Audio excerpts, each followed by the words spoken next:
ബാക്കി ഇന്ന് കണ്ടിന്യൂ ചെയ്യുവാണ്. നമ്മുടെ നെക്സ്റ്റ് ടോപ്പിക് സ്വെലിബിലിറ്റി. അപ്പോൾ ഈ സ്വെലിബിലിറ്റി എന്ന് പറഞ്ഞാൽ it is the maximum amount of substance that can be dissolved in a particular volume of the solvent. അതായത് ഒരു ഗിവൺ വോളിയം സോൾവെന്റിൽ ഡിസോൾവ് ചെയ്യുന്ന സൊല്യൂട്ടിന്റെ മാക്സിമം ക്വാണ്ടിറ്റിനെയാണ് നമ്മൾ എന്തായിട്ട് കണക്കാക്കുന്നത്? സ്വെലിബിലിറ്റി ആയിട്ട് കണക്കാക്കുന്നത്. Again, swellability depends on one, nature of the solute and the solvent. അപ്പോൾ സ്വെലിബിലിറ്റി depend ചെയ്യുന്നത് സൊല്യൂട്ടിൻ്റെയും അതേപോലെ തന്നെ സോൾവെൻറ്റിൻ്റെയും നേച്ചറിനെ. The second factor is the temperature and the third factor is the pressure. അപ്പോൾ ഈ മൂന്ന് ഫാക്ടേഴ്സിനെയാണ് നോർമലായിട്ട് ആര് ഡിപ്പെൻഡ് ചെയ്യുന്നത്? സ്വെലിബിലിറ്റി ഡിപ്പെൻഡ് ചെയ്യുന്നത്. ഇനി ഈ സ്വെലിബിലിറ്റി എന്ന് പറയുന്നത് വീണ്ടും നമ്മൾ രണ്ടായിട്ട് ഡിവൈഡ് ചെയ്തിട്ടുണ്ട്. One is the solubility of a solid in liquid. അതായത് ഒരു സോളിഡിന്റെ ലിക്വിഡിലുള്ള സ്വെലിബിലിറ്റി. അപ്പൊ നോർമലായിട്ട് തന്നെ നിങ്ങൾക്ക് മനസ്സിലാവും. Here the solid will be the solute. ഇവിടെ സോളിഡ് ആണ് എന്തായിട്ട് ആക്ട് ചെയ്യുന്നത്? സൊല്യൂട്ട് ആയിട്ട് ആക്ട് ചെയ്യുന്നത്. And the solvent will be the liquid. അപ്പോൾ സൊല്യൂട്ട് സോളിഡ് ആണ്, സോൾവെന്റ് ആരാണ്? ലിക്വിഡ് ആണ്. അപ്പോൾ ഈ ടൈപ്പ് സ്വെലിബിലിറ്റി എന്ന് പറയുന്നത് that depends on one, the nature of the solute and the solvent. നമ്മുടെ സൊല്യൂട്ടിൻ്റെയും സോൾവെന്റിൻ്റെയും നേച്ചർ. അതിൽ നമ്മൾ പറയുന്ന ഒരു കാര്യം എന്ന് വെച്ച് കഴിഞ്ഞാൽ the solid will dissolve in the liquid only if the intermolecular interaction of both are same.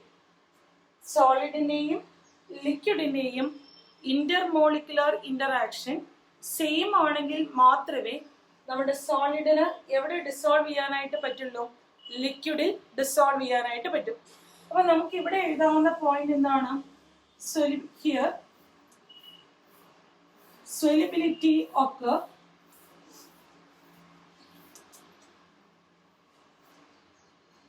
when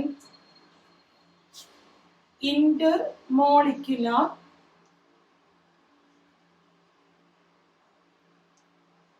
interaction of both the solid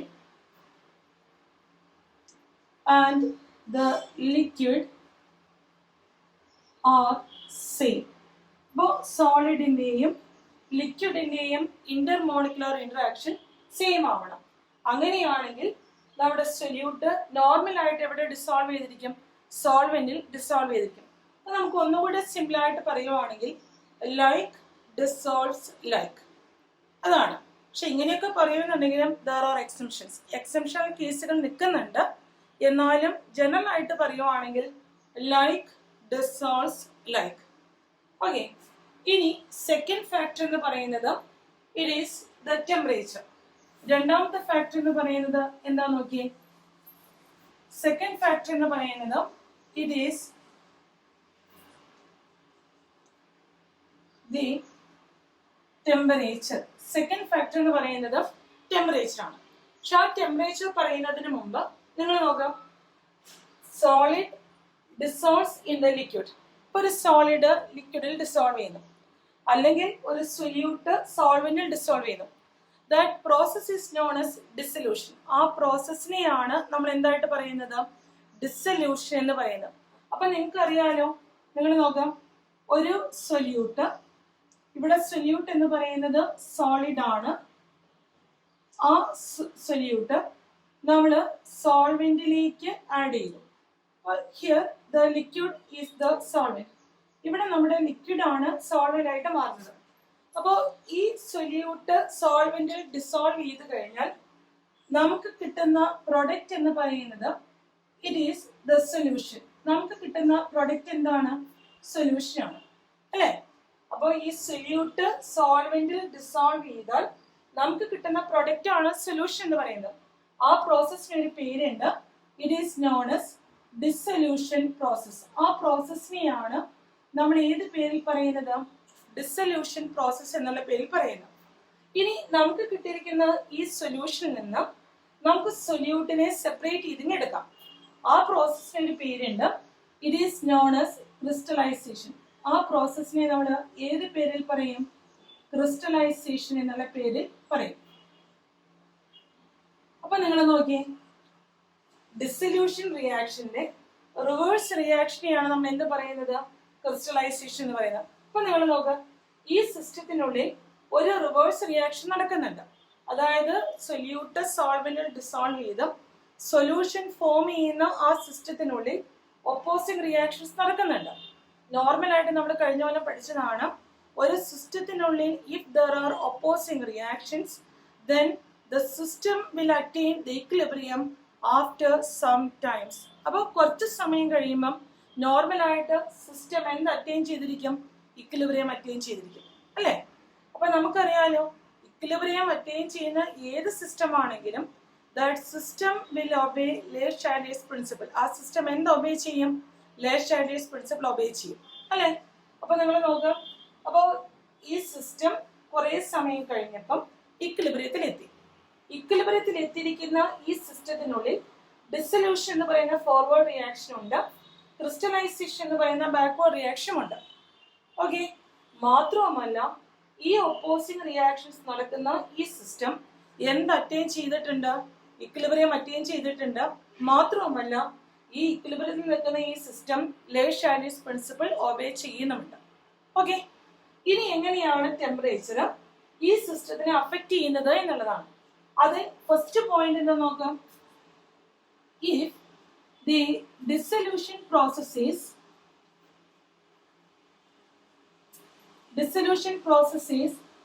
exothermic.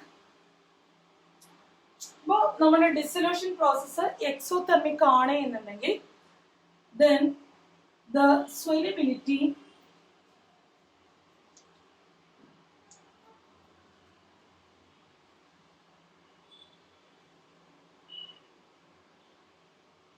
decreases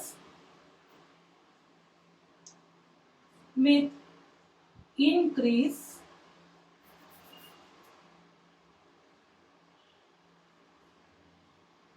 in temperature. നമ്മൾ നോക്കി, നമ്മുടെ ഡിസൊല്യൂഷൻ പ്രോസസ്സ് എക്സോതെർമിക് ആണ് എന്നുണ്ടെങ്കിൽ നോർമലായിട്ട് ടെമ്പറേച്ചർ കൂടുമ്പം സൊല്യൂബിലിറ്റി എന്ത് ചെയ്യും? Decrease ചെയ്തിരിക്കും.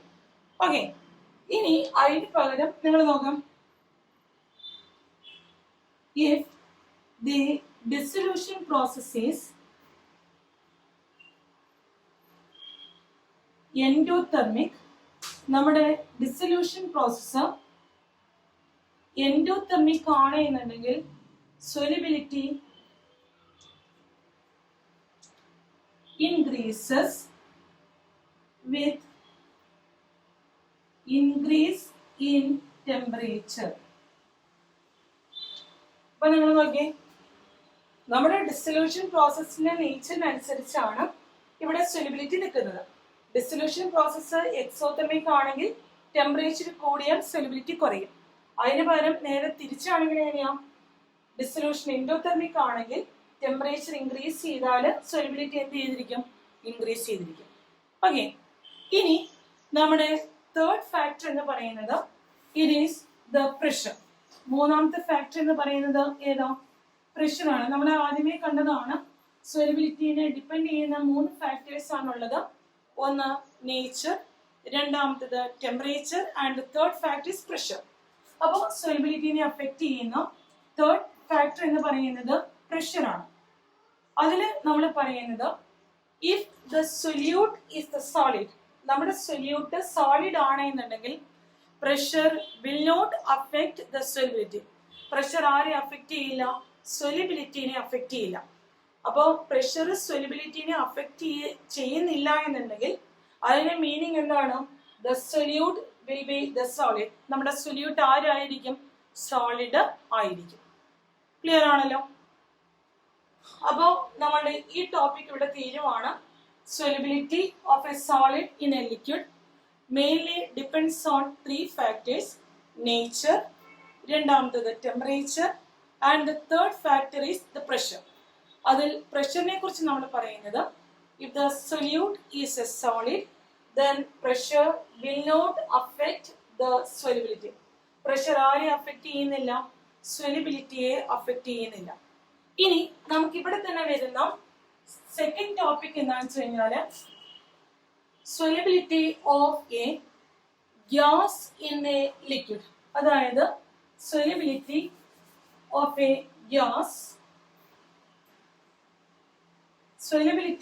A gas in a liquid. അപ്പോൾ ഇവിടെ നിങ്ങൾ നോക്കാം, here gas is a solute and liquid is a solvent. Gas solute, liquid ആരാണ്? സോൾവെന്റ് ആണ്. ഓക്കെ, ഈ കേസിൽ സൊല്യൂബിലിറ്റി എന്ന് പറയുന്നത് that again depends on the first one is the nature of the gas. ആദ്യത്തേത് നേച്ചർ ഓഫ് ദ ഗ്യാസ് ആണ്. അതിൽ നമുക്ക് ജനറൽ ആയിട്ട് പറയുവാണെന്നുണ്ടെങ്കിൽ most of the gases will dissolve in most of the solvents. Okay, അതായത് മിക്കവാറും എല്ലാ ഗ്യാസുകളും എല്ലാ സോൾവെന്റ്സിലും ഡിസോൾവ് ചെയ്യും. നമുക്ക് ഒന്നുകൂടെ പെക്യുലർ ആയിട്ട് പറയുവാണെന്നുണ്ടെങ്കിൽ again we know there are two types of gases. രണ്ട് type ഗ്യാസുകളാണുള്ളത്. One is easily liquefiable gases and the other one is the permanent gases. അപ്പൊ നമുക്കറിയാലോ, കഴിഞ്ഞ പോലെ നമ്മൾ പഠിച്ചതാണ്, രണ്ട് ടൈപ്പ് ഗ്യാസുകളാണുള്ളത്. ഒന്ന് വളരെ ഈസി ആയിട്ട് ലിക്വിഫൈ ചെയ്യാൻ പറ്റുന്ന ഗ്യാസ്. രണ്ടാമത്തേത് ഏതാണ്? പെർമനന്റ് ഗ്യാസുകളാണ്. അതിൽ നമ്മൾ പറയുന്നത് easily liquefiable gases will dissolve more than the permanent gas. Permanent ഗ്യാസിനേക്കാൾ കൂടുതലായിട്ട് ലിക്വിഫയബിൾ ഗ്യാസുകളാണ് എന്ത് ചെയ്യുന്നത്? ഡിസോൾവ് ചെയ്യുക എന്നുള്ളതാണ്. ഇനി second factor is the temperature. Second factor എന്ന് പറയുന്നത് ടെമ്പറേച്ചർ ആണ്. ടെമ്പറേച്ചറിനെ കുറിച്ച് പറയുന്നത് ഇവിടെ നോക്കാം. ടെമ്പറേച്ചറിനെ കുറിച്ച് പറയുന്നത് the solubility of a gas in a liquid. In most of the cases it is found to be an exothermic process. അപ്പോൾ മിക്കവാറും ഒരു ഗ്യാസിന്റെ ലിക്വിഡിലുള്ള സൊല്യൂബിലിറ്റി എന്ന് പറയുന്നത് എക്സോതെർമിക് പ്രോസസ് ആയിട്ടാണ് കണക്കാക്കുന്നത്. അപ്പോൾ അങ്ങനെ കണക്കാക്കാനായിട്ടുള്ള കാരണം എന്താണെന്ന് വെച്ച് കഴിഞ്ഞാൽ, അങ്ങനെ കണക്കാക്കാനായിട്ടുള്ള കാരണം എന്താണെന്ന് വെച്ച് കഴിഞ്ഞാൽ, നമുക്കറിയാലോ ഒരു ഗ്യാസ് ലിക്വിഡിൽ ഡിസോൾവ് ചെയ്ത് കഴിയുമ്പോൾ നോർമലായിട്ട് there will be a decrease in the entropy. എൻട്രോപ്പിക്ക് ഒരു ഡിക്രീസ് ഉണ്ടാവുന്നുണ്ട്. ഞങ്ങൾ കഴിഞ്ഞ കൊല്ലം തെർമോഡൈനാമിക്സിൽ പഠിച്ചതാണ്, ഏത് റിയാക്ഷൻ ആണെങ്കിലും സ്പോണ്ടേനിയസ് ആയിട്ട് നടക്കണമെന്നുണ്ടെങ്കിൽ the value of delta G should be negative. Delta ജിയുടെ വാല്യൂ എങ്ങനെയാവണം? നെഗറ്റീവ് ആവണം. അപ്പോൾ നിങ്ങൾക്കറിയാവുന്ന ഒരു കാര്യമുണ്ട്, ഡെൽറ്റ ജി എന്ന് പറയുന്നത് that is equal to delta H minus T delta S. ഇങ്ങനെ ഒരു ഇക്വേഷൻ നിൽക്കുന്നുണ്ട്. ഇനി നമ്മൾ ഇവിടെ എത്തുന്ന അടുത്തൊരു പോയിന്റ് എന്താണെന്ന് വെച്ച് കഴിഞ്ഞാൽ, when a gas dissolves in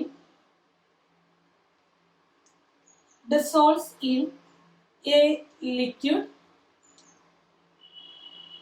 there will be a decrease in entropy. അപ്പോൾ നിങ്ങൾ നോക്കിയേ, ഒരു ഗ്യാസ് ലിക്വിഡിൽ ഡിസോൾവ് ചെയ്ത് കഴിയുമ്പോൾ നോർമലായിട്ട് എൻട്രോപ്പി ഡിക്രീസ് ചെയ്യാണ്. അതായത് that is delta S becomes negative. Delta എസിന്റെ വാല്യൂ എന്തായിട്ട് നിൽക്കുന്നു? നെഗറ്റീവ് ആയിട്ട് മാറുന്നു. അപ്പൊ നിങ്ങൾ നോക്കാം, ഡെൽറ്റ എസിന്റെ വാല്യൂ നെഗറ്റീവ്, അതായത് ഈ ഒരു ഭാഗം നെഗറ്റീവ് ആയിട്ട് മാറിയാൽ minus T delta S becomes positive. Minus T delta എസിന്റെ വാല്യൂ എന്തായിട്ട് മാറും? പോസിറ്റീവായിട്ട് മാറും. അപ്പൊ നമ്മൾ പറഞ്ഞല്ലോ, ഏത് റിയാക്ഷൻ ആണെങ്കിലും സ്പോണ്ടേനിയസ് ആയിട്ട് നടക്കണമെന്നുണ്ടെങ്കിൽ ഡെൽറ്റ ജിയുടെ വാല്യൂ നെഗറ്റീവായിട്ട് കിട്ടണം. ഡെൽറ്റ ജി 0 ആണെങ്കിലും പോസിറ്റീവ് ആണെങ്കിലും പ്രോസസ് സ്പോണ്ടേനിയസ് ആവില്ല. അപ്പോൾ ഇവിടുത്തെ കേസിൽ ഒരു ഗ്യാസ് ലിക്വിഡിൽ ഡിസോൾവ് ചെയ്താൽ ഡെൽറ്റ എസിന്റെ വാല്യൂ നെഗറ്റീവ് ആവും, -t ഡെൽറ്റ എസിന്റെ വാല്യൂ പോസിറ്റീവ് ആയിട്ട് മാറും. ഇനി നമ്മുടെ ഈ സൊല്യൂബിലിറ്റി എന്ന് പറയുന്ന ഈ പ്രോസസ്സ് നടക്കണമെന്നുണ്ടെങ്കിൽ ഡെൽറ്റ ജിയുടെ വാല്യൂ എങ്ങനെ നിൽക്കണം? നെഗറ്റീവ് ആയിട്ട് മാറണം. അപ്പൊ നമ്മുടെ മുമ്പിൽ ഒരൊറ്റ മാർഗമേ ഉള്ളൂ, ഡെൽറ്റ എച്ചിന്റെ വാല്യൂ എങ്ങനെയായിട്ട് മാറണം? ലാർജ് നെഗറ്റീവ് ആവണം. അപ്പൊ നിങ്ങൾക്ക് അറിയാലോ, ഡെൽറ്റ എച്ചിന്റെ വാല്യൂ ലാർജ് നെഗറ്റീവ് എന്ന് പറഞ്ഞാൽ that means that the process is exothermic. Process എങ്ങനെയാണ്? എക്സോതെർമിക് ആണ്. അപ്പോൾ നമ്മൾ delta S becomes negative, that is -t delta s becomes positive for a spontaneous process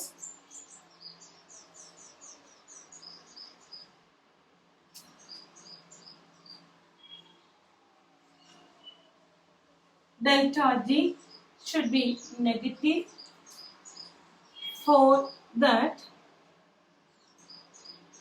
delta H should become negative. That is solubility of a gas in liquid is an exothermic process.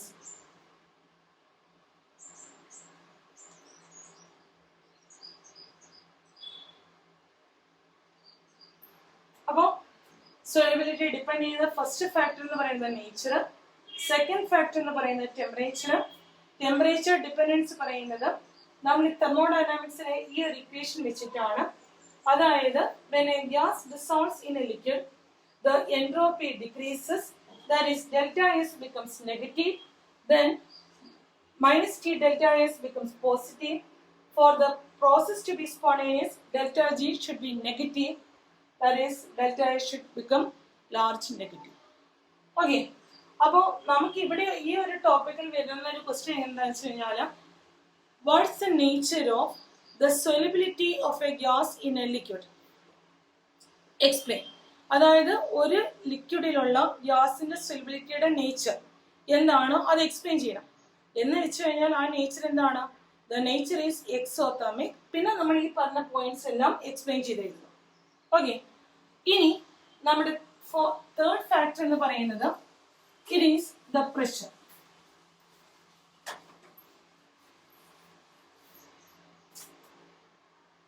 സോളിബിലിറ്റിയെ depend ചെയ്യുന്ന third factor എന്ന് പറയുന്നത് പ്രഷറാണ്. അപ്പോൾ ഈ ഒരു topic നമ്മൾ കഴിഞ്ഞ കൊല്ലം equilibrium chapter പഠിച്ചതാണ്. അതായത് ഒരു ഗ്യാസ് ലിക്വിഡിൽ ഡിസോൾവ് ചെയ്യുന്നു, അതിനെ ബേസ് ചെയ്തുകൊണ്ട് നമ്മളൊരു ലോയും പഠിച്ചിട്ടുണ്ടായിരുന്നു. That law is known as Henry's law. ആ ലോയെയാണ് നമ്മൾ ഏത് പേരിൽ പറയുന്നത്? ഹെൻറീസ് ലോ എന്നുള്ള പേരിൽ പറയുന്നത്. അപ്പോൾ കഴിഞ്ഞ കൊല്ലം പഠിച്ചിരുന്ന ആ ലോ ഒന്നുകൂടി ഞാനിവിടെ പറയാണ്. Henry's law States that the solubility of a gas in a liquid is directly proportional to the partial pressure of the gas. അതായത് ഒരു ലിക്വിഡിലുള്ള ഗ്യാസിന്റെ സൊല്യൂബിലിറ്റി എന്ന് പറയുന്നത് ഗ്യാസിന്റെ പാർഷ്യൽ പ്രഷറിന് ഡയറക്ട്ലി പ്രൊപ്പോർഷണൽ ആണ്. അപ്പോൾ അതിന്റെ പോയിന്റ്സ് ഇവിടെ നമ്മൾ നോക്കാം. Solubility of a gas is directly proportional to the partial pressure of the gas. അപ്പോൾ ഹെൻറീസ് ലോ പറഞ്ഞിരിക്കുന്നത് ഒരു ഗ്യാസിന്റെ സൊല്യൂബിലിറ്റി ഗ്യാസിന്റെ പാർഷ്യൽ പ്രഷറിന് ഡയറക്ട്ലി പ്രൊപ്പോർഷണൽ ആണ്. ഓക്കെ, ഇനി നമ്മൾ ഈ ഒരു പോയിന്റിനെ ബേസ് ചെയ്തുകൊണ്ട് നമ്മൾ 2-3 ഇക്വേഷൻസ് കൂടെ കൊണ്ടുവരുന്നുണ്ട്. ആ ഇക്വേഷൻ എന്താണെന്ന് വെച്ച് കഴിഞ്ഞാൽ, pressure of the gas is, ഒരു ഗ്യാസിന്റെ പ്രഷർ എന്ന് പറയുന്നത്, ദാറ്റ് ഈസ് ഗ്യാസിന്റെ പാർഷ്യൽ പ്രഷർ എന്ന് പറയുന്നത്, that is directly proportional to the number of moles of the gas.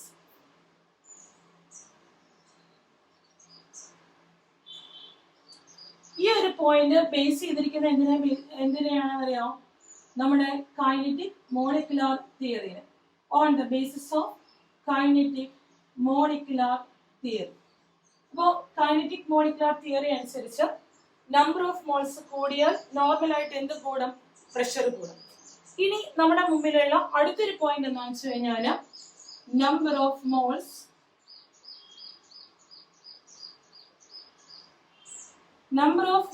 of the gas is directly proportional to the mole fraction of the gas.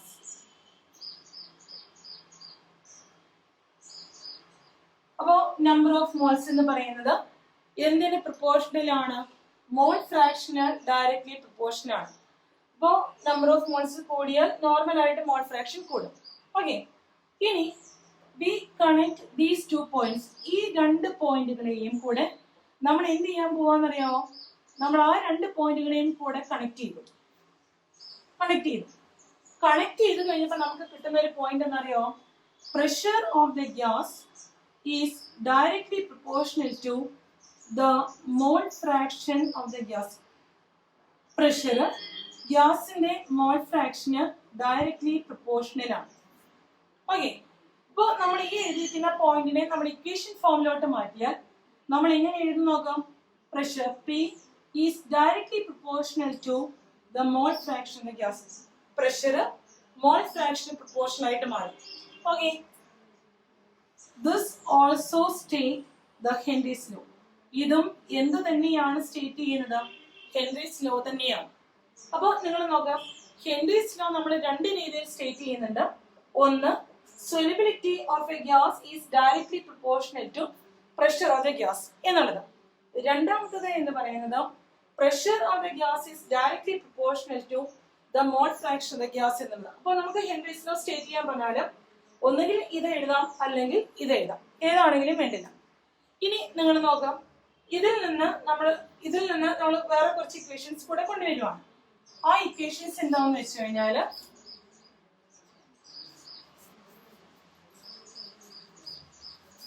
ആ equations എന്ന് പറയുന്നത് നിങ്ങൾ നോക്കാം.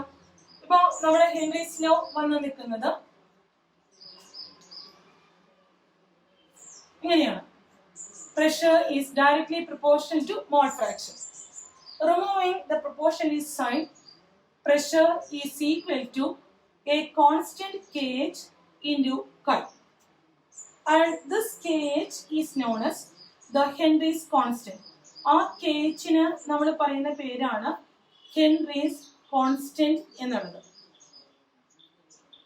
ഓക്കെ, ഇനി the value of kh-ന്റെ value എന്ന് പറയുന്നത് that depends on the nature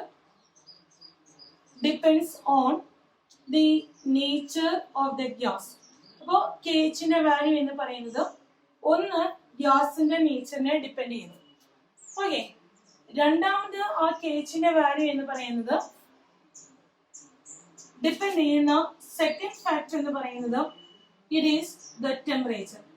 അപ്പോൾ ടെമ്പറേച്ചറിനെയും അതേപോലെ തന്നെ ഗ്യാസിന്റെ നേച്ചറിനെയുമാണ് kh-ന്റെ വാല്യൂ ഡിപ്പെൻഡ് ചെയ്യുന്നത്. ഇനി അതിൽ നമ്മൾ പറയുന്ന ഒരു കാര്യം എന്ന് വെച്ച് കഴിഞ്ഞാൽ ഫോർ ഈസിലി ലിക്വിഫയബിൾ ഗ്യാസ്, അതായത് എളുപ്പത്തിൽ ഡിസോൾവ് ചെയ്യുന്ന ഗ്യാസുകളുടെ കേസിൽ the value of kh is very low. kh-ന്റെ വാല്യൂ എങ്ങനെയാണ്, വളരെ ലോ ആണ്.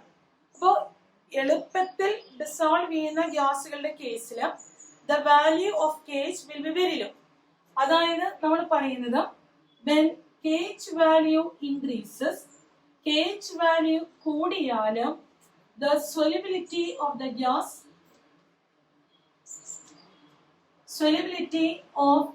gas in liquid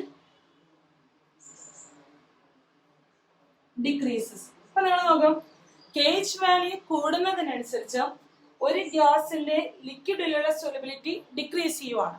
ഓക്കെ, ഇനി നമ്മൾ പറഞ്ഞല്ലോ kh വാല്യൂ ഡിപ്പെൻഡ് ചെയ്യുന്ന സെക്കൻഡ് ഫാക്ടർ എന്ന് പറയുന്നത് ടെമ്പറേച്ചർ ആണ്. അതിൽ നമ്മൾ പറയുന്നത് when temperature increases, ടെമ്പറേച്ചർ കൂടിയാൽ value of kh increases. kh value എന്ത് ചെയ്യും, ഇൻക്രീസ് ചെയ്യും. KH വാല്യൂ കൂടിയാൽ സോലിബിലിറ്റി എന്ത് ചെയ്യും? ഡിക്രീസ് ചെയ്യും. അപ്പോൾ അതായത് ടെമ്പറേച്ചർ കൂടുന്നതിനനുസരിച്ച് നമ്മുടെ സോലിബിലിറ്റി, ഗ്യാസിന്റെ സോലിബിലിറ്റി എന്താ ചെയ്യാം? ഡിക്രീസ് ചെയ്യാം. അപ്പൊ ഈ ഒരു പോയിന്റ്, അതായത് ടെമ്പറേച്ചർ ഇൻക്രീസ് ചെയ്തു, ഗ്യാസിന്റെ KH വാല്യൂ ഇൻക്രീസ് ചെയ്തു, ഗ്യാസിന്റെ സോലിബിലിറ്റി ഡിക്രീസ് ചെയ്തു. അപ്പോൾ ഈ ഒരു പോയിന്റ് മനസ്സിലാക്കാനായിട്ട് നമ്മുടെ മുമ്പിലുള്ള ഒരു എക്സാമ്പിൾ എന്ന് പറയുന്നത് നമുക്കറിയാലോ, aquatic life is more comfortable in called water than in warm water. അതായത് അക്വാട്ടിക് ലൈഫ് എന്ന് പറയുന്നത് കോൾഡ് വാട്ടറിലാണ് കൂടുതൽ കംഫർട്ടബിൾ ആയിട്ട് ജീവിക്കുന്നത്. എന്തുമായിട്ട് കമ്പയർ ചെയ്യുമ്പം? വാം വാട്ടറുമായിട്ട് കമ്പയർ ചെയ്യുമ്പം. ഓക്കെ, അപ്പോൾ നമ്മളുടെ ലോ നോക്കുക. ഹെൻറീസ് ലോ പറയുന്നത് രണ്ട് രീതിയിൽ സ്റ്റേറ്റ് ചെയ്യുന്നു. Solubility is directly proportional to the partial pressure of the gas. രണ്ടാമത്തെ ഹെൻറീസ് ലോയുടെ സ്റ്റേറ്റ്മെന്റ് എന്ന് പറയുന്നത് partial pressure of the gas is directly proportional to mole fraction. അവിടെ നിന്ന് നമുക്കൊരു പുതിയ ടേം എത്തി, KH. KH-നെയാണ് നമ്മൾ ഏത് പേരിൽ പറയുന്നത്? ഹെൻറീസ് കോൺസ്റ്റന്റ് എന്നുള്ള പേരിൽ പറയുന്നത്. ഹെൻറീസ് കോൺസ്റ്റന്റിനെ ഡിപ്പെൻഡ് ചെയ്തുകൊണ്ടാണ് സോലിബിലിറ്റി നിൽക്കുന്നത്. KH വാല്യൂ എന്ന് പറയുന്നത് 1 ഗ്യാസിന്റെ നേച്ചറിനെയും 2 ടെമ്പറേച്ചറിനെയും ഡിപ്പെൻഡ് ചെയ്യുന്നു. Okay, then the next topic is applications of Henry's law. Henry's lawയുടെ applications.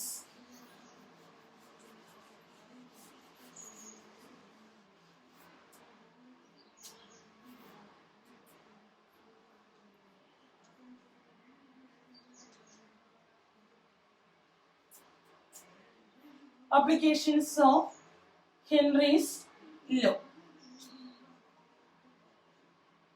Okay, അതിൽ നമ്മുടെ ഫസ്റ്റ് അപ്ലിക്കേഷൻ എന്ന് പറയുന്നത് soda bottle is sealed at high pressure to increase the solubility of carbon dioxide in liquid. അതായത് നമ്മുടെ വെള്ളത്തിലുള്ള carbon ഡയോക്സൈഡിന്റെ solubility കൂട്ടാനായിട്ട് നമ്മുടെ soda ബോട്ടിൽ എങ്ങനെയാ close ചെയ്യുന്നത്?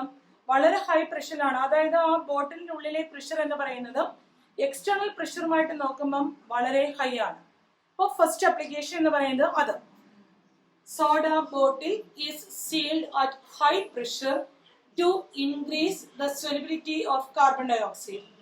രണ്ടാമത്തത് എന്ന് പറയുന്നത് നമ്മുടെ സ്ക്യൂബ ഡൈവേഴ്സ്, അതായത് കടലിനടിയിലോട്ട് മുങ്ങൽ വിദഗ്ധർ, they will suffer by a medical condition cold bent. അപ്പോൾ സ്ക്യൂബ ഡൈവേഴ്സ്, അതായത് കടലിനടിയിലോട്ട് പോയിട്ട് തിരിച്ച് നമ്മുടെ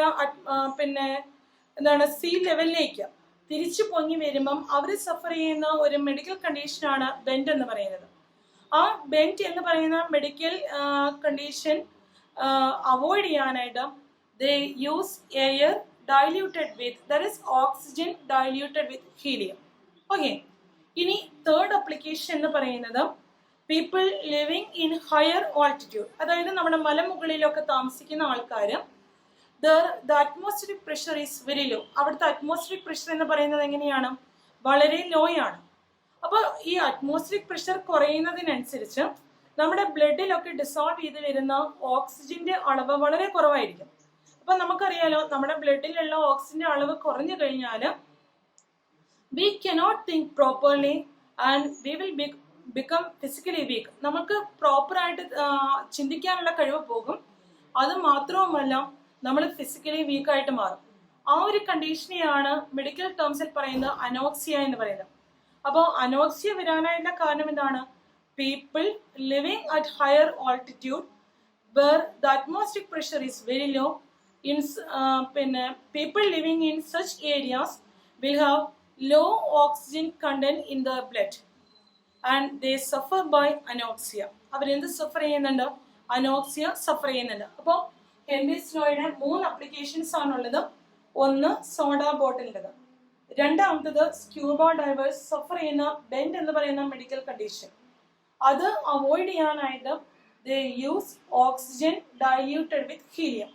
മൂന്നാമത്തത് people living at higher altitude suffer by anoxia. Okay, ആ ടോപ്പിക്ക് നമ്മൾ ഇവിടെ നിർത്തുവാണ്. ബൈ.